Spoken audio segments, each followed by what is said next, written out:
Assalamualaikum warahmatullahi wabarakatuh. Perkenalkan, nama saya Revalina Maharani Suryana Putri dari kelas F dengan NPM 2310267. Saya dari Fakultas Hukum Universitas Pasundan.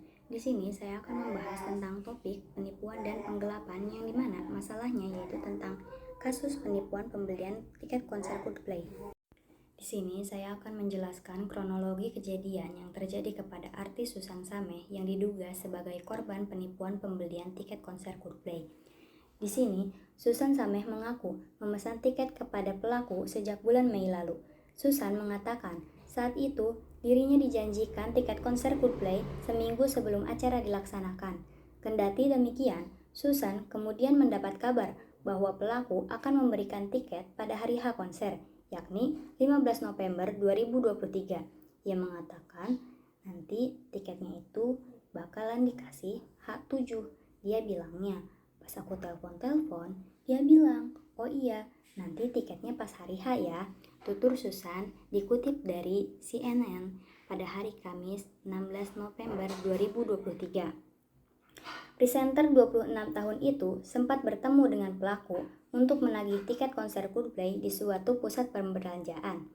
Ia mengatakan, terus kita janjian di suatu mall di Senayan. Terus dia bilang kalau dia lagi nunggu orang yang jualnya ini datang untuk ngasih tiket. Ternyata itu semua nggak ada. Itu semua cuma rekayasa dia, ucapnya. Sebelumnya, polisi menangkap penjual tiket palsu konser Coldplay berinisial RA di sebuah rumah kawasan Mampang Perapatan, Jakarta Selatan pada Rabu malam. Kombes Pol Susatyo telah menerima beberapa laporan dari masyarakat terkait kasus penipuan pembelian tiket konser Coldplay dengan kerugian kurang lebih sekitar 1,3 miliar rupiah dengan menjanjikan 400 tiket konser. Pelaku berhasil mengantongi sejumlah 400 tiket konser dengan mencapai 1,3 miliar rupiah. Pada Rabu malam, pelaku diringkus oleh petugas kepolisian. Pelaku berhasil mengiming-imingi 24 korbannya untuk mendapatkan tiket konser dengan mudah dengan mengatakan bahwa dia mempunyai orang dalam. Namun, faktanya para korban diberi confirmation palsu serta tiket aslinya itu tidak pernah ada. Para korban mengalami kerugian hingga 312 juta rupiah. Menurut salah satu korban, pelaku merupakan orang yang ia kenal dan pemesanan tiket telah dilakukan pada bulan Mei lalu. Pelaku dijerat pasal 372 Junto 378 KUHP tentang penggelapan dan penipuan dengan ancaman maksimal 7 tahun penjara. Yang pertama, saya akan menjelaskan alasan dari peristiwa tersebut apakah masuk ke dalam kategori tindak pidana. Jawabannya, peristiwa tersebut masuk ke dalam kategori tindak pidana karena adanya kasus penipuan dan penggelapan yang diatur dalam pasal 372 Junto 378 KUHP lama dan pasal 492 Undang-Undang Nomor 1 Tahun 2023 KUHP baru yang berlaku 3 tahun sejak tanggal diundangkan, yaitu tahun 2026. Adapun unsur-unsur tindak pidana yang dimaksud yaitu 1. Subjek, pelaku berinisial RA. Yang kedua, kesalahan, pelaku melakukan tindak pidana penipuan dan penggelapan. Pada pasal 378 KUHP pertama berbunyi, barang siapa dengan maksud untuk menguntungkan diri sendiri atau orang lain secara melawan hukum dengan memakai nama palsu atau martabat palsu dengan tipu muslihat atau rangkaian kebohongan, menggerakkan orang lain untuk menyerahkan barang sesuatu kepadanya, atau upaya memberi hutang maupun menghapuskan piutang, diancam karena penipuan pidana penjara paling lama 4 tahun.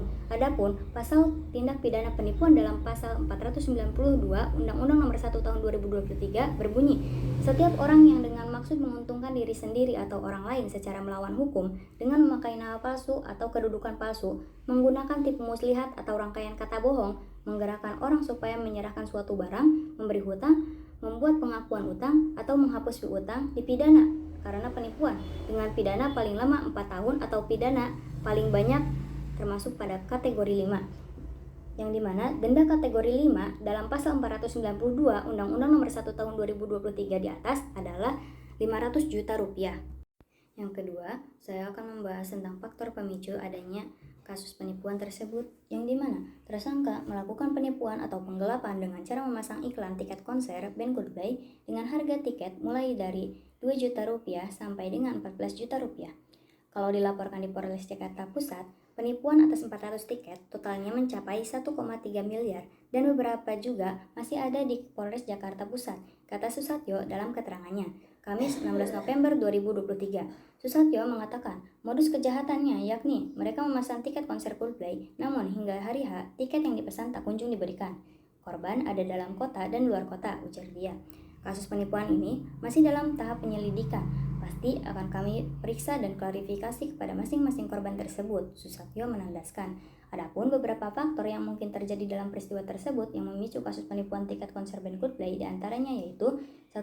Ketidaktransparan dalam penjualan tiket, 2. Kelangkaan tiket, 3. Ketidaktaatan terhadap prosedur resmi, 4. Kurangnya pengawasan, 5. Pemanfaatan teknologi. Yang ketiga, saya akan membahas tentang asas lex locus delicti dan lex tempus delicti yang dapat diterapkan dalam kasus tersebut. Yang pertama, lex locus delicti, yang dimana asas ini mengacu pada hukum yang berlaku di tempat terjadinya tindak pidana. Dalam kasus ini, tempat terjadinya tindak pidana adalah tempat di mana pembelian tiket konser dilakukan, baik itu melalui toko fisik maupun platform online. Hukum yang berlaku di tempat tersebut akan menjadi acuan dalam menangani kasus penipuan tiket konser tersebut. Yang kedua, lex tempus delicti, yang dimana asas ini berkaitan dengan hukum yang berlaku pada waktu terjadinya tindak pidana. Dalam kasus ini, waktu terjadinya tindak pidana adalah saat pembelian tiket konser dilakukan atau saat transaksi penipuan terjadi. Yang keempat, saya akan menjelaskan aturan hukum apa saja yang dilanggar dan pasal berapa, serta unsur-unsur subjektif dan objektif dari pasal tersebut. Yang pertama, dalam kasus penipuan pembelian tiket konser Coldplay, pelaku melanggar beberapa aturan hukum. Adapun beberapa aturan yang dilanggar oleh pelaku diantaranya yaitu 1. Pelaku telah melanggar pasal 372 Jungto 378 KUHP tentang penggelapan dan penipuan dengan ancaman maksimal 7 tahun penjara. Yang kedua, Undang-Undang Nomor 8 Tahun 1999 tentang perlindungan konsumen. Aturan perlindungan konsumen yang dimana aturan-aturan ini mengatur hak-hak konsumen dan melarang praktik penipuan dalam transaksi jual beli. Yang ketiga, hukum perlindungan konsumen online jika kasusnya terjadi secara online. Yang kedua, unsur-unsur subjektif dan objektif yang sesuai dengan pasal 372 Jungto 378 KUHP dinamakan penipuan, yang dimana menipu itu pekerjaannya. 1. Unsur subjektif, niat atau dolus, pelaku bertindak dengan kesengajaan untuk menipu. Yang kedua, unsur objektif, yaitu perbuatan menyamar atau memalsukan, mengelabui orang lain, menimbulkan kerugian, penipuan, dan penggelapan. Sekian presentasi dari saya. Terima kasih. Wassalamualaikum warahmatullahi wabarakatuh.